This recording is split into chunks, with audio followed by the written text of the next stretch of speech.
Comencemos. Ay, siempre me falla.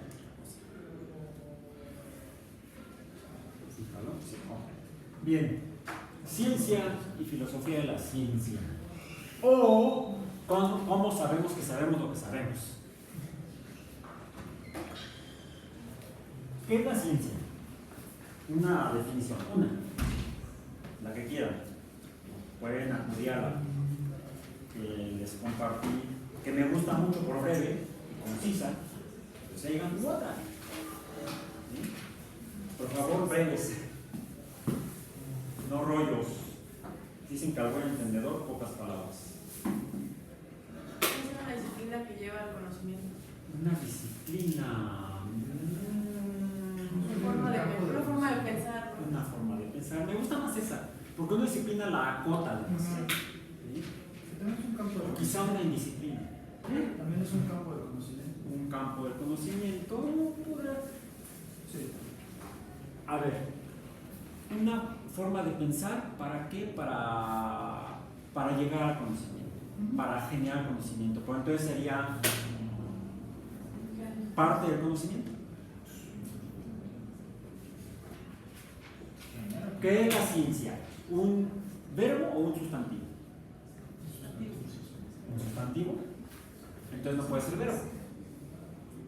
Puedo cientificizar cosas. Es un ente. ¿Cómo lo entendemos?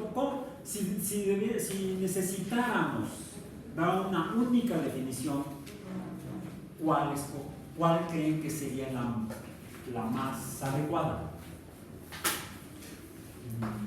Calificarla como un verbo, de una definición que debería estar tipo en el diccionario de la academia. Ahí las definiciones comienzan por decir tal palabra, tal vocablo es un artículo, un verbo, un sustantivo, un adjetivo, dentro de la categorización de las palabras en el español.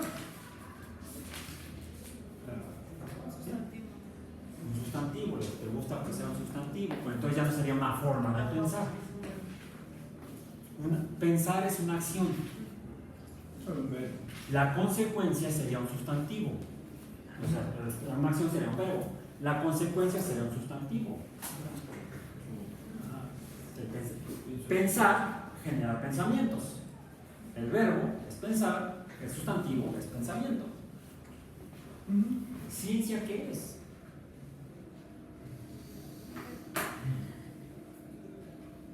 Es un algo, tal vez inmaterial, pero un algo, un sustantivo, o es una acción.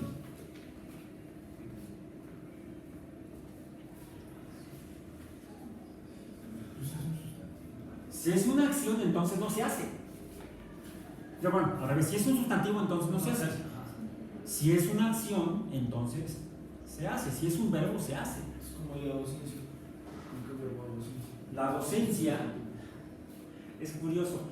El español es una lengua que en algunos aspectos es muy rígida. Como una herramienta para expresarse, para expresar ideas. Tenemos el sustantivo docencia que mencionaste. La docencia es un sustantivo. ¿Yo qué hago aquí? ¿Cuál es mi papel de acción en este espacio y tiempo que me asigna la universidad? ¿Dirigir el curso? Transmitir información, enseñar. Más adelante vamos a abordar el tema de educación, pero ahorita creo que es importante usarlo como ejemplo o como analogía. Decías divulgar. Conocimiento. Divulgar conocimiento. Divulgar esa acción. Compartir. Enseñar esa acción. Compartir esa acción.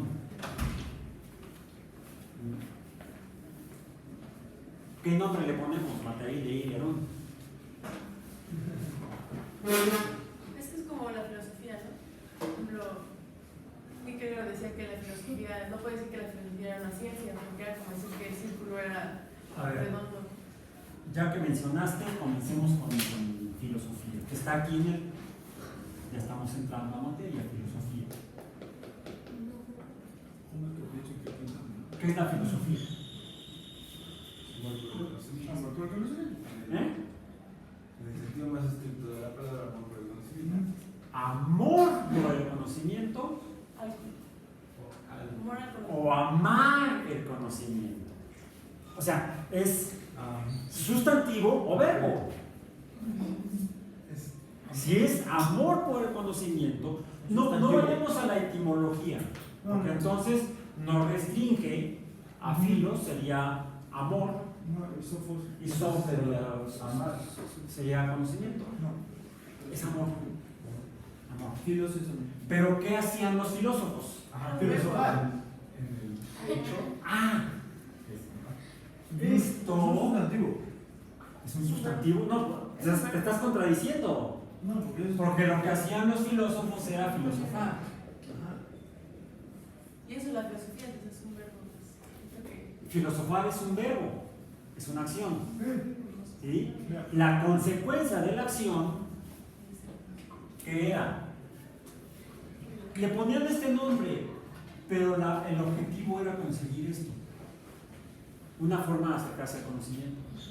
¿Por qué? Por amor.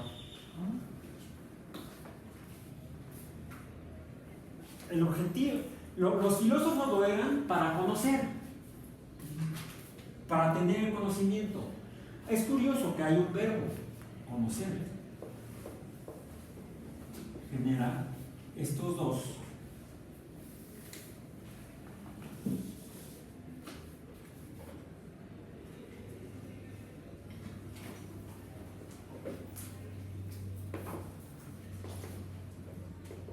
Generar conocimiento. ¿Por qué extendí la llave?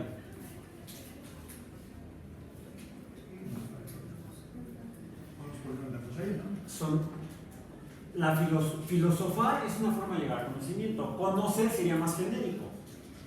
Filosofar sería una forma de conocer. ¿Habría alguna otra además de filosofar? Ubiquémonos en el tiempo antiguo, en el tiempo de los griegos.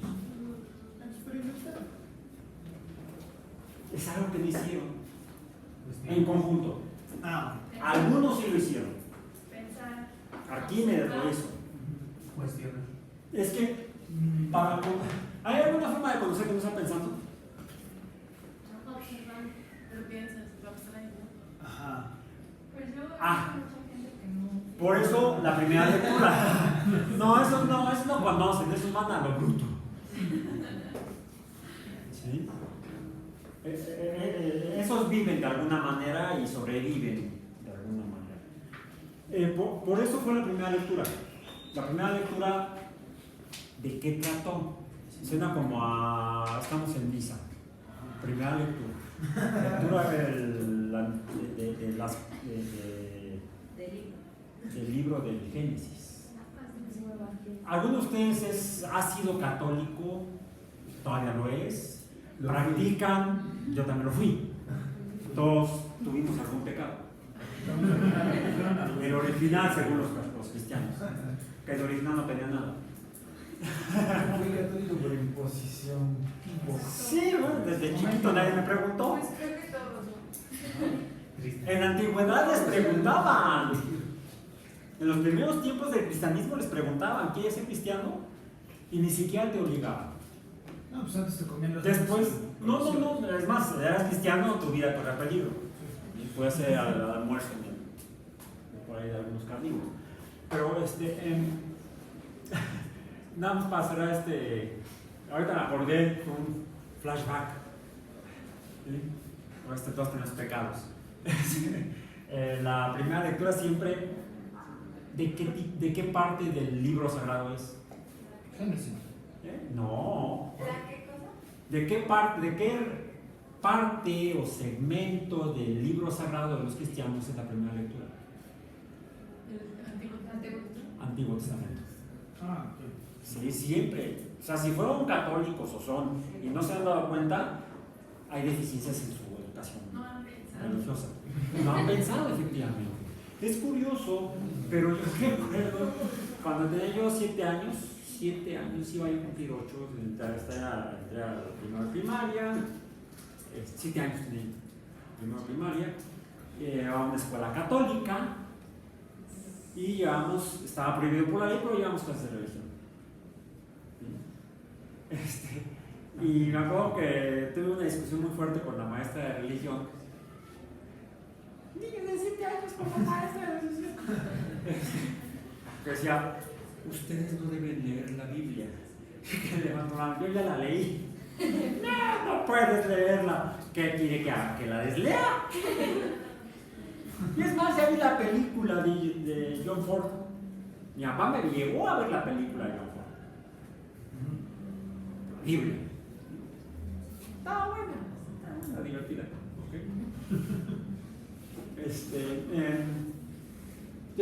Siempre la primera lectura siempre es del Antiguo Testamento. La segunda lectura del Nuevo Testamento. Y al final de la primera lectura, la segunda lectura y luego la tercera lectura no se titula así en la misa, en la liturgia de la misa católica. ¿Cuál es la tercera lectura? Lectura del Santo Evangelio según San Marcos. La lectura del Santo Evangelio. Son 3 lecturas en la liturgia de la misa. Sí, el sermón dominical. Y uno ve a las viejitas ahí. No, están perdiendo clavadas en la sí. Eso me enojaba mucho cuando yo iba a misa. Me causaba mucho conflicto. Sí. Perdón. A lo mejor siempre he sido fanático. No soy fanático. Nunca he sido fanático. Siempre he sido muy crítico. Eso sí, desde el niño, desde los 7 años, discutiendo con la maestra de religión. Y siempre he sido muy irrespetuoso. No, irreverente, no. Ok. Irreverente, seriamente irreverente. Ok, bien, entonces hay más de una forma de pensar, hay más de una forma de conocer, y siempre para conocer necesitamos pensar. Es lo que nos distingue a este tipo de organismos de otros organismos que también interactúan con el entorno y también tienen cierto grado de conocimiento. Conocen su entorno, un depredador conoce su entorno, si no se muere de hambre. Pero no es a través de un proceso racional, es a través de experiencia. Hay un conocimiento empírico, que es el que dicen los que no piensan, su conocimiento es empírico. Entonces, conocer puede ser empírico. Y había otro que se parece a este de acá.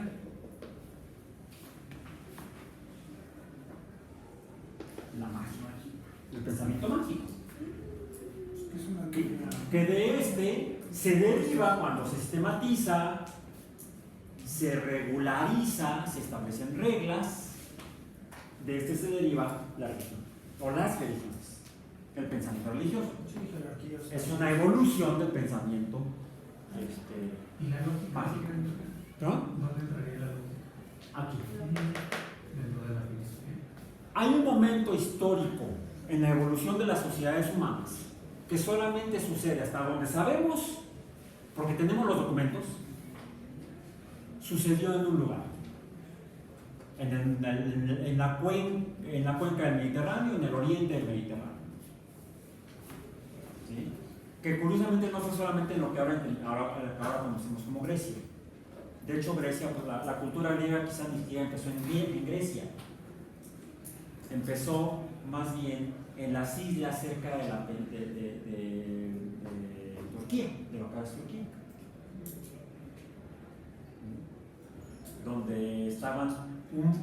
donde vivió un buen número de filósofos griegos, Samos, por ejemplo, en la isla de Samos. Y como esa isla, muchas otras islas donde cada isla tenía su pequeña población, su pequeña forma de conocer, pero como intercambiaban productos, servicios y conocimiento, empezó a haber afortunadamente, un intercambio de ideas y discusión de las mismas. Y de ahí surgió la filosofía. No lo encontramos ningún fenómeno similar o igual, sí parecidos hasta cierto punto en otras religiones del mundo. Como que el pensamiento era más monolítico, menos diverso. Lo que sabemos de las culturas prehispánicas es que la diversidad de pensamiento era muy limitada. Hemos podido rescatar gracias a un exsoviético que fue el que dedujo la escritura maya. Conocemos algo de la cultura maya, conocemos algo de otras culturas prehispánicas de Mesoamérica y Sudamérica, y el conocimiento era muy monolítico, era poco diverso. Sí hay diferencias de regiones, sabemos que eran ciudades-estado como en Grecia, no eran naciones amplias, sino que eran ciudades-estado, como en Mesopotamia, como en Grecia. A diferencia de Egipto, por ejemplo. Pues Egipto era una sola nación, formada por varias ciudades, que no es lo que sucede en Mesopotamia ni en el resto de la cuenca del Mediterráneo hasta el surgimiento de la cultura romana. En el continente americano, al menos en Mesoamérica, lo que se dan son ciudades-estado que comparten rasgos, comparten cultura, pero no comparten el poder. Pues que son ciudades, aunque son ciudades-estado, su pensamiento es muy homogéneo. Su imagen del mundo es muy homogénea, poco heterogénea, que es la característica que tiene la zona helénica, la zona de Grecia, que no solamente les digo en Grecia, empieza las costas de Turquía. Por eso es importante estudiar las culturas del pasado, en su conocimiento, en su cultura, más en su forma de pensar que en sus edificios. Sí son interesantes los edificios porque también expresan mucho de la forma de pensar, pero no los edificios como piedras, sino el contenido cultural en los edificios. Y el contenido cultural se basa en esto, en el conocimiento generado de diferentes maneras. Bien, bueno, ¿cómo conocemos? ¿Cómo conocemos? De ahí, ¿qué es lo que nos dice ser elegido? De lo que leíste. Nada más con los primeros capítulos.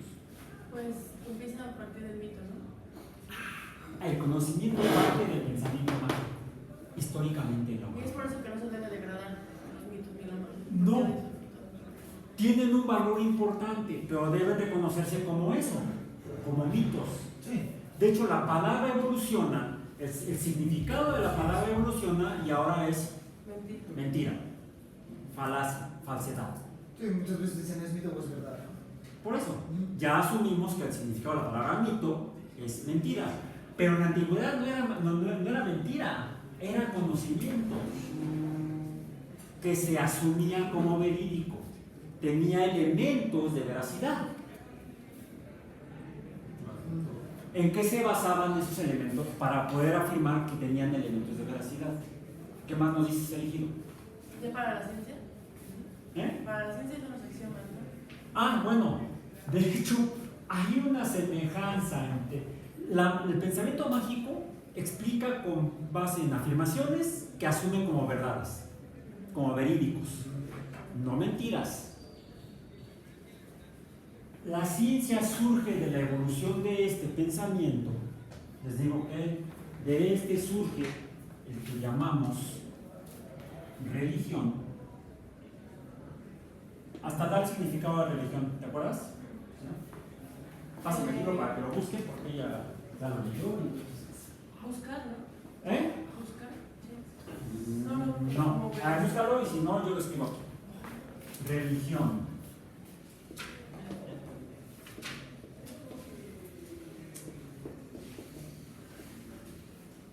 Atar, ligar, unir, juntar. Elementos. Así vincular. Vincular. Y explico. Pretendo entender a la naturaleza. Las desgracias se deben a las enfermedades, se deben a la tormenta, se debe a el que no haya habido suficiente cosecha, se debe a causa-efecto.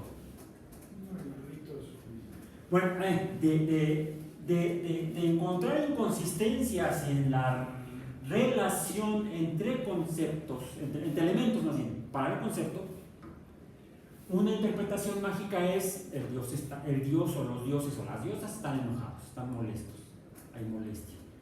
Necesitamos quedar bien con ellos o ellas o lo que sea.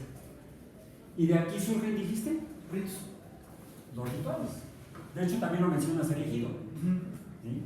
La generación de rituales. En las religiones, que ya son magia establecida, regularizada, reglamentada. ¿Hay ritos en la filosofía? Sí, los hay. ¿Te puedes contar un chiste muy de tu solo cabeza, no?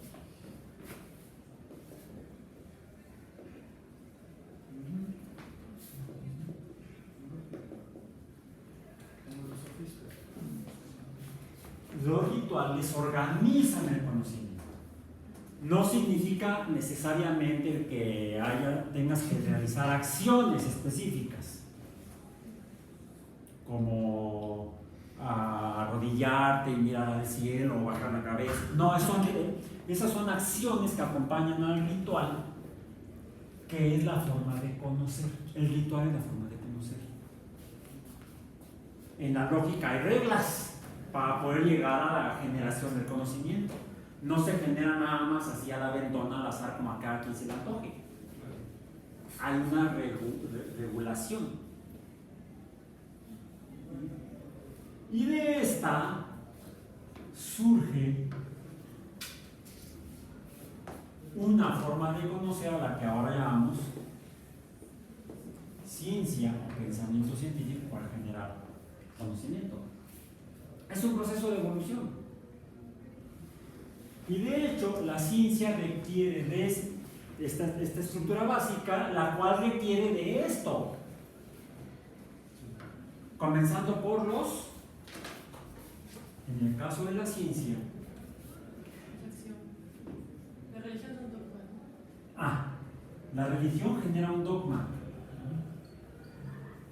Y el dogma permite establecer la relación para lograr el conocimiento. Del ritual surge el conocimiento. Por ejemplo, el ritual de la comunión en la Iglesia Católica.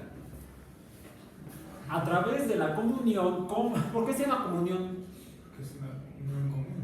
Una unión de la comunidad. ¿Para qué? ¿Cuál es la finalidad de la comunión? Para estar en comunión con Dios. Llegar a Dios y Dios es el conocimiento. ¿Qué dice ese episodio fatal?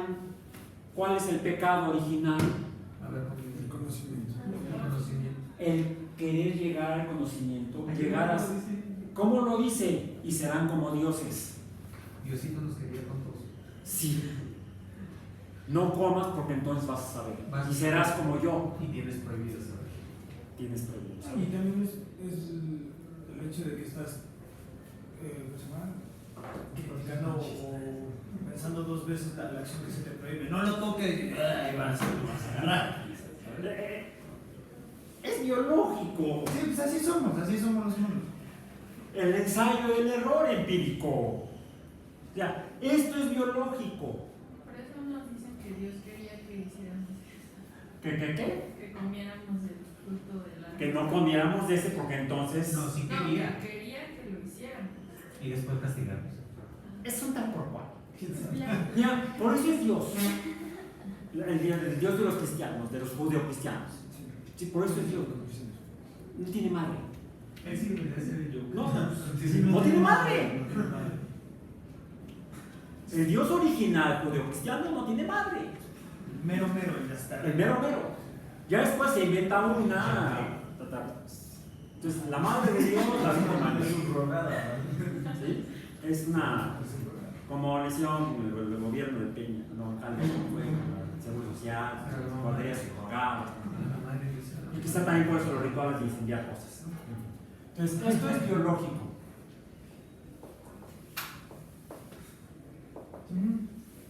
¿Cómo conocen los organismos? Los organismos conocen, interactúan con el entorno. Es empírico. Interactúan con él. ¿Alguno de ustedes tiene mascota? Sí. ¿La han tenido desde cría? ¿Desde cachorro? ¿Se dieron la oportunidad de observar su comportamiento? Y hasta se reían de lo que sucedía. Se hace gracioso. ¿Han visto bebés humanos? Es lo mismo. Por desgracia y por gracia. Bueno, depende de la desgracia. Bueno, mejor. Cada quien. Yo respeto. Ok. Entonces. Pero la primera lectura, ¿cuál fue? La de semiótica. ¿Qué es la semiótica? ¿Qué es la semiótica? La interpretación de signos. La semiótica es el estudio de los signos. ¿Sí? Y algo que hayan leído del texto, que recuerden, alguna definición importante. Que los signos se pueden separar en connotación. Los signos son abstracciones de la realidad, son representaciones de la realidad. Y habla sobre la connotación y la denotación en los signos. Ajá, El lenguaje connotativo y denotativo. correcto. Y menciona una característica del lenguaje estético. ¿Cuál es?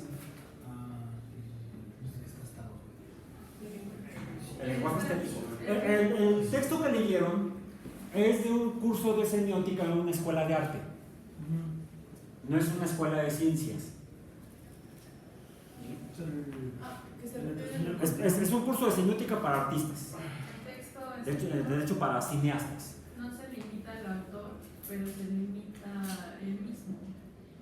Por el que lo interpreta, más bien. El final, la interpretación final es la que se limita, no el autor. Y esa interpretación final, ¿cómo es respecto a lo que, desafortunadamente se ha desvirtuado también, pero respecto a lo que expresó el autor a través de los signos? No siempre puede ser, no puede ser siempre No es unívoca, no es única. como. Hay libertad de interpretación de los signos. El arte es interpretativo, aunque se ha abusado. De ahí las críticas de muchos maestros de arte que hay uno a una exposición y encuentra una mierda tirada. Ah, sí. Y ¡ay, qué bella obra de Un arte! mijito, no sé cómo se llama, pero que Sí. un mijito. Una piedra. Bueno, pero mi historia no era como una obra de arte, era como una. Ah, no, es una crítica, por eso lo hice. Pero ya tiene, ahí tiene Por más. la- Pero. Y ponen el ejemplo de la cortina azul. Así, lo que interpreta su maestro de inglés, y es que la cortina representa el autor, la expresión del autor sumido en la desesperanza. Y lo que la interpretación del autor, solo una cortina. Entonces tiene mucho que ver. Eso estaría en cómo interpretamos, cómo generamos conocimiento. Se interpreta para generar una definición. Y esto, en el caso del arte, es libre. Hay cierta libertad, aunque también algunos filósofos del arte dicen, bueno, la libertad no es total. Debe estar acotada por los conceptos de la estética. ¿Sí? No puede ser antiestético. No, porque tienen las violaciones de las reglas de código, ¿no? Sí.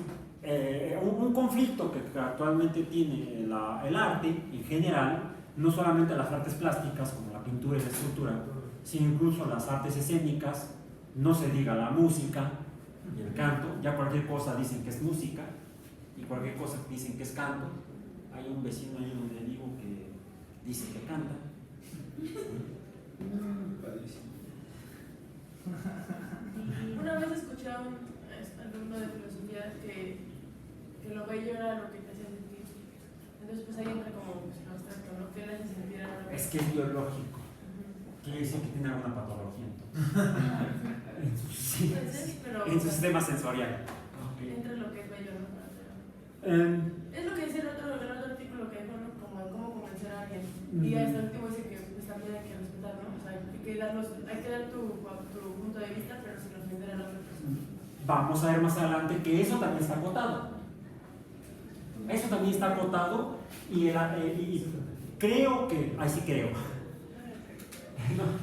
que probablemente, o sea, estoy en medio entre la credibilidad, entre la creencia y la ciencia, que usa diferentes herramientas. Usa herramientas de la filosofía, usa herramientas de la biología, usa herramientas de la magia y usa una herramienta fundamental, o sea, fundacional, the foundations, en inglés, en español los cimientos, que es el dogma. Solo que en filosofía y en ciencia el dogma se llama, ¿cómo se llama? Axioma. Por eso, una vez preguntaron por qué dogma central de la biología molecular. Ese fue un resbalón de Francis Crick. Mi interpretación.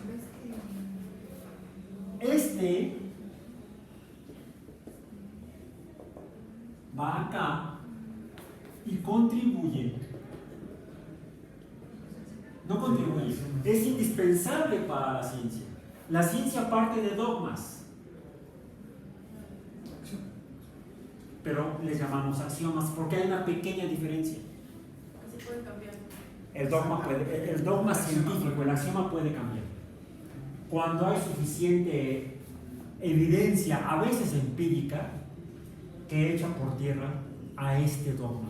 Tan fácil como cuando descubrieron la retrotranscriptasa.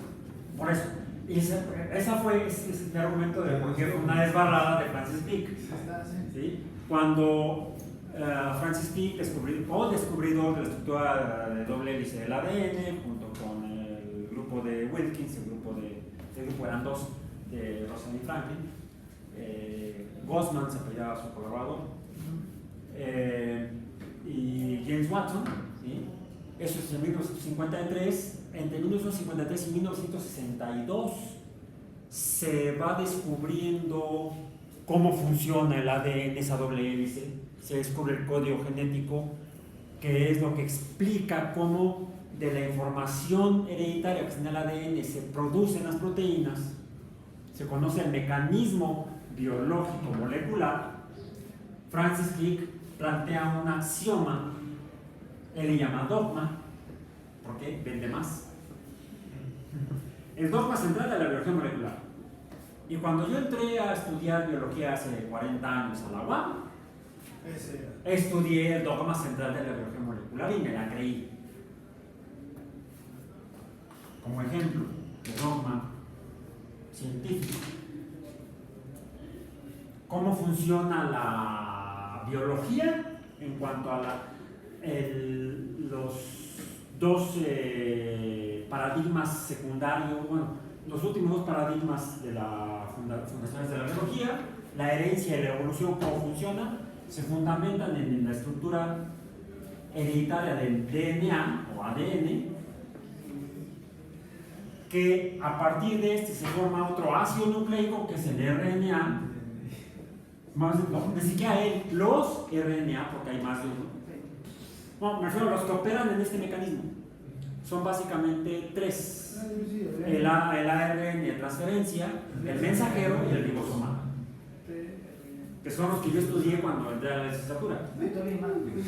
No, desde entonces para acá se han descubierto un montón y hemos producido otros artificiales. ¿Sí?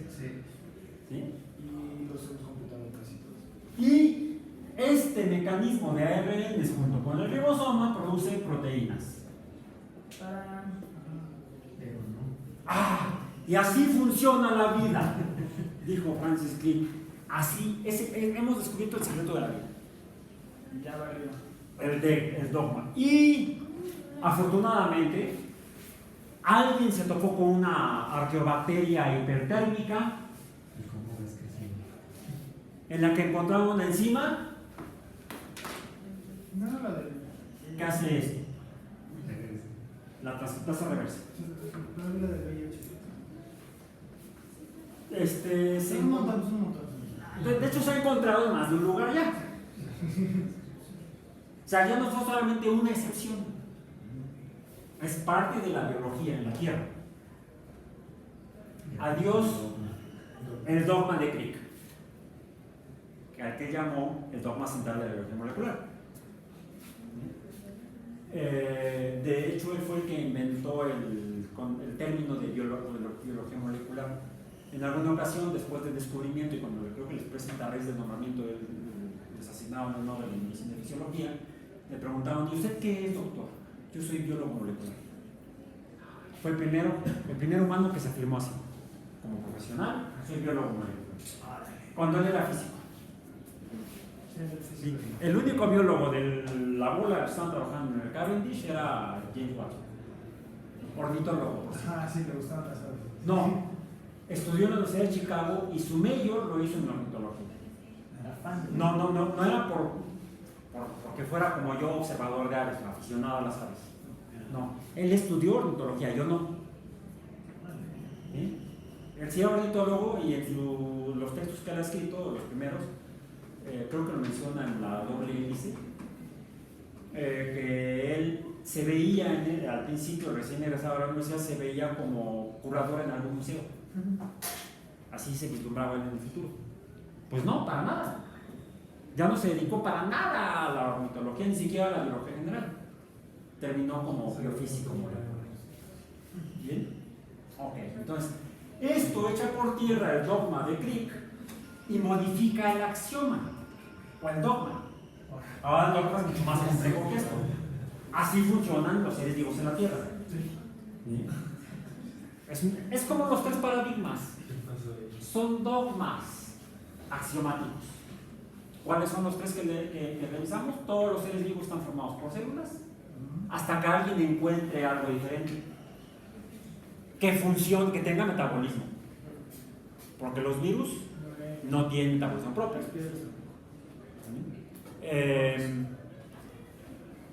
¿Cuál es el segundo? Toda la información genética está en forma de ADN. ¿Alguien ha encontrado otra forma? Ah, están los virus ARN. Sí, pero ahí sí tienen que pasar por ahí. Sí, como el virus de la hepatitis. Sí, de alguna manera tienen que expresar esto. No se escapan. No. Hay variaciones, No funciona. pero necesitan. Para que haya. ¿Sí? Y el tercer paradigma: los seres vivos cambian con el tiempo y se diversifican en especies distintas. La especiación. Por selección natural, el ambiente los selecciona. A pesar de que todavía, hoy en día, hay quienes dicen: no es que los organismos, las especies se adaptan, no. Las especies sobreviven cuando su funcionamiento coincide con el cambio ambiental.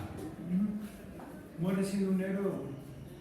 Muere siendo un héroe o vive lo suficiente para volverte un villano. Bueno, sí, de X-Men o un amigo de Magneto. Bien, ok. Esa fue la primera lectura. La segunda lectura, ¿cuál fue? La segunda, ¿no? La de Ron Carr. ¿Qué es lo que dice? Que mucha gente menciona, niega los hechos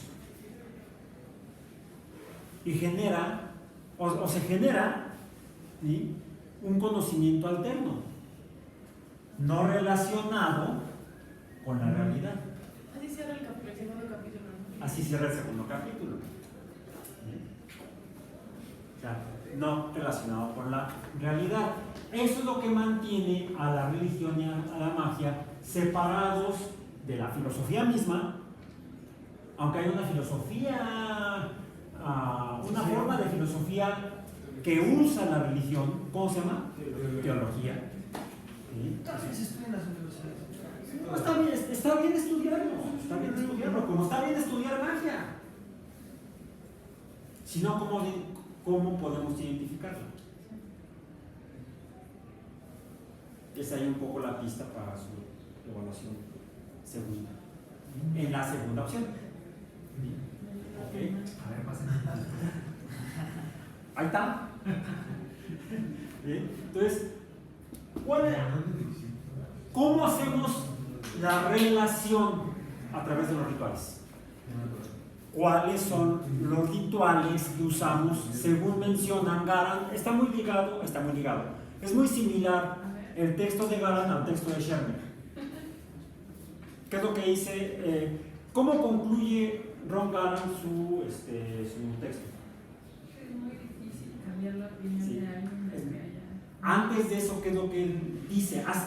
Dice que hay una... Es el origen de todos los problemas. Sí, pero ¿cómo podemos mitigar eso? Dice, no podemos evitarlo, pero podemos hacer algo para reducirlo, para mitigarlo. Que es ahí donde la mayoría de los científicos se pierden. Verlo desde una perspectiva más amplia. Salte de la caja. El problema de la ciencia como forma para conocer es que se enfrenta a problemas internos de operación, en los cuales quienes la realizan forman parte del problema, del fenómeno. Como los planos que le había contado. Sí, y entonces no lo pueden ver. Lo que tienen que hacer es salirse de... Hay una anécdota muy buena, una experiencia que tuvo un ex colaborador del laboratorio en el que yo trabajé hace muchos años, aquí entré originalmente. Él ya no estaba aquí en la UAM cuando yo me incorporé a ese laboratorio. Ya se había ido a hacer otras cosas. Finalmente, no sé, tiene tiempo que no sé de él, pero un tiempo estuvo trabajando en el medio de las normas estándar de seguridad o de salvaguarda, para normas de administración para mejorar el trabajo, o sea, las normas ISO. ¿Sí? Y se dedicó a consultor de la industria en materia de normas ISO, y una de las industrias en las que estaba era la industria automotriz, por ejemplo. Le pidieron hacer un estudio para hacer recomendaciones en una planta, me parece que de Chrysler. Ya la revisó, vio el procedimiento, ok, sí, ya encontré algunas de las fallas de seguridad en cuanto a que ponen en riesgo la salud de los trabajadores, pueden dar lugar a accidentes o enfermedades del trabajo, y le pasó las recomendaciones a los encargados de la planta, a la parte administrativa para que las implementaran. Parte del trabajo que tienen que hacer estas personas es hacer un seguimiento. O sea, no solamente llegué, analicé, doy las recomendaciones y me voy, no. Debo regresar a verificar que se haga lo que dije, que se pusieron en práctica las recomendaciones que entregué. Y se da cuenta que cuando llega a la planta, los trabajadores están trabajando igual que antes, por ejemplo, sin las orejeras para protegerse del ruido industrial. Lo que hizo fue no ir a preguntar al administrador, fue a preguntarle a los obreros, oye, ¿por qué no traes los protectores? Si es que son muy incómodos, pesan mucho, y estar 8 horas así, luego se dio cuenta que no cumplían con las especificaciones que él había indicado. Se parecían, eran cercanas a, pero no eran las mismas. En ese momento fue con el administrador, y luego con el smartphone, con el de compras y el contador. Y les preguntan, bueno, ¿por qué compraron esto que no es lo que recomendó el doctor? El doctorado, que sí funciona. El doctor no quita lo pendejo. No, pues es que están dentro de la norma, y salieron más baratas.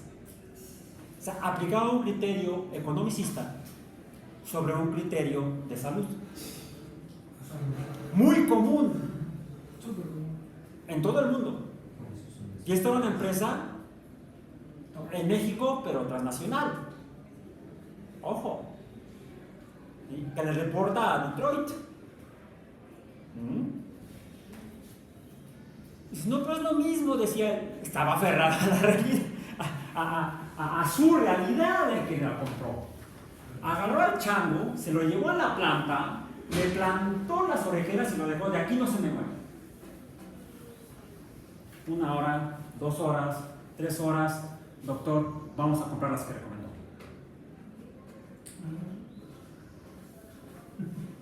Hizo el experimento. Demostró a quien tenía una realidad alterna que su realidad alterna era falsa. Usó el método científico, hizo el experimento. Ese asesor de la industria es un científico profesional. Trabajó aquí como profesor e investigador en la Metropolitana cuando la UAM se fundó hace 45 años. Yo ya no lo conocí aquí, lo conocí hasta después. Tuve presente esa oportunidad de conocerlo en esa etapa de su trabajo profesional. Ese caso no se me olvida, se los acabo de compartir. Entonces, Michael Shermer da otra recomendación adicional a la de Ron Gallagher. Bueno, tú lo dices. Yo también, pero la idea es que ustedes lo saquen, no yo. Ya, preguntaba yo cuál es la función del docente: enseñar, compartir el conocimiento, aventar el conocimiento, guiar, orientar. Porque mi forma de operar docente, más bien, acción para la cual no hay un verbo en español. Bueno, sí lo hay, pero nadie le hace caso.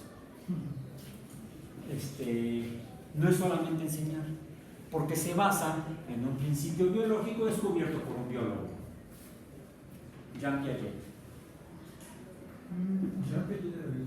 Jean Piaget era biólogo, no era psicólogo, no era médico, era biólogo. Sí, el fundador de la psicología educativa era biólogo. Biólogo conductista, o sea, de la conducta, vamos a decir.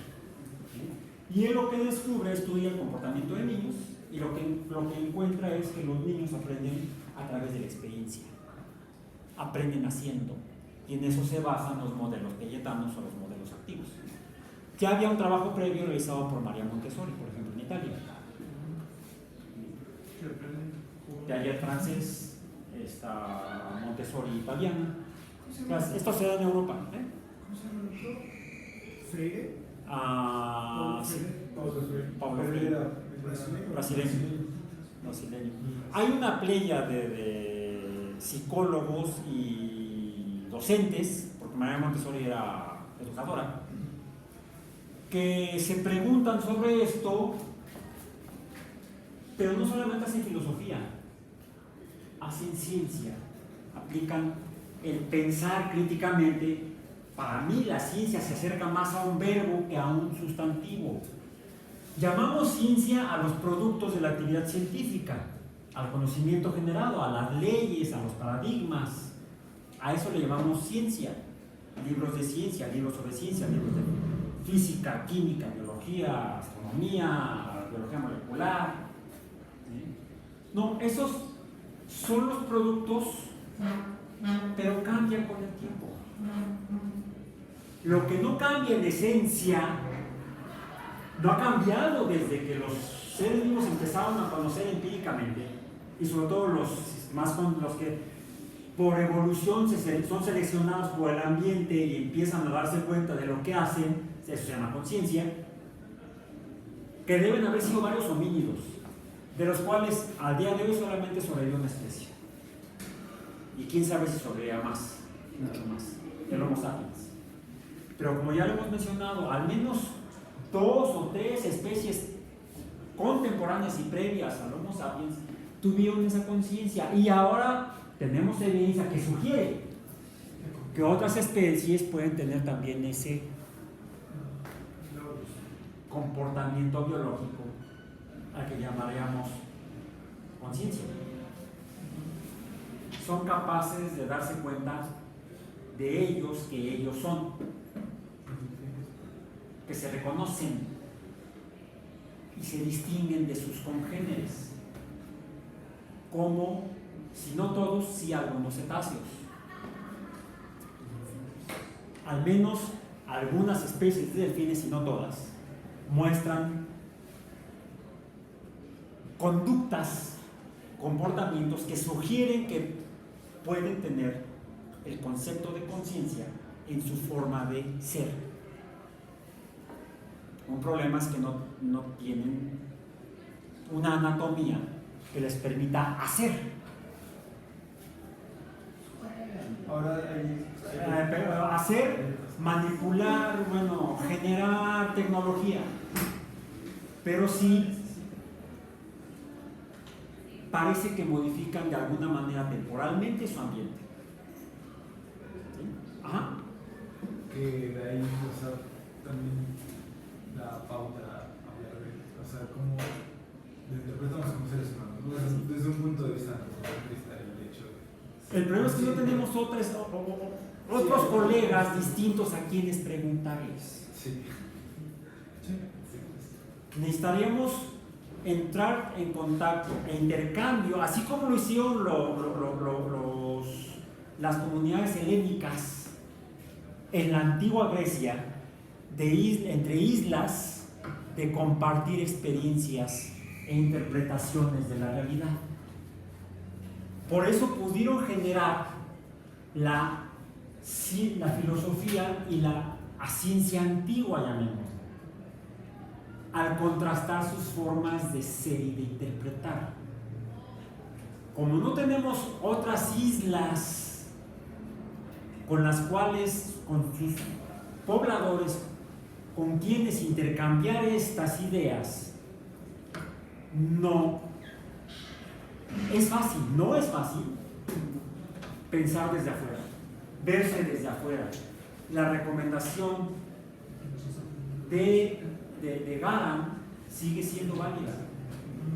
No solamente para los ingenieros con los que él trabajaba como astronauta, creo que ya está retirado, sino como humanos, como seres vivos que pretenden conocer para generar conocimiento. No lo podemos hacer con otros, debemos tratar de salirnos de la caja. Think out of the box, dicen en inglés. Piensa afuera de la caja. Trata de salirte, de excluirte del problema del cual formas parte. Es posible. Se puede hacer, pero se tiene que aprender. Este es uno de los objetivos de este curso.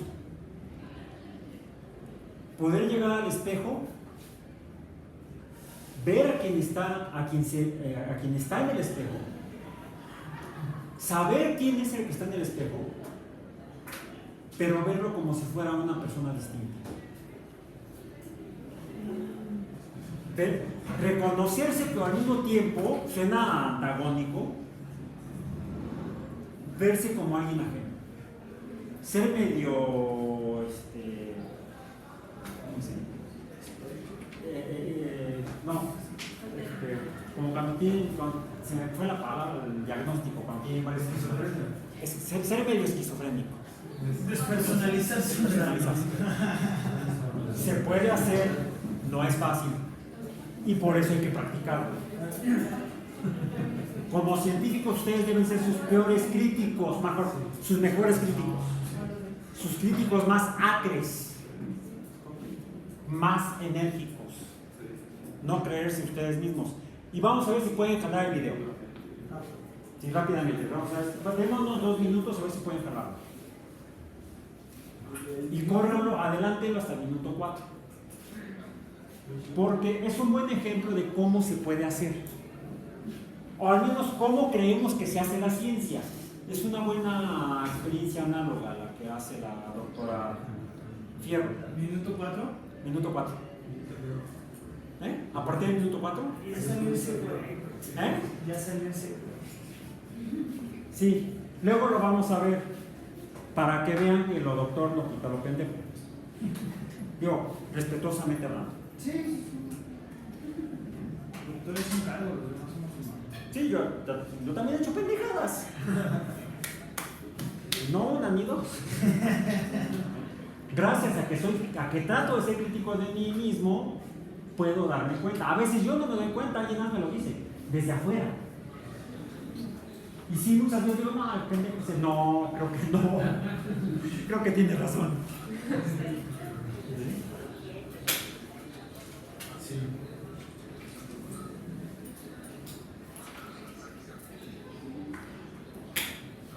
Vamos a verlo, lo discutimos brevemente para dar pie al tema de la siguiente clase. Y con eso terminamos la sesión de hoy.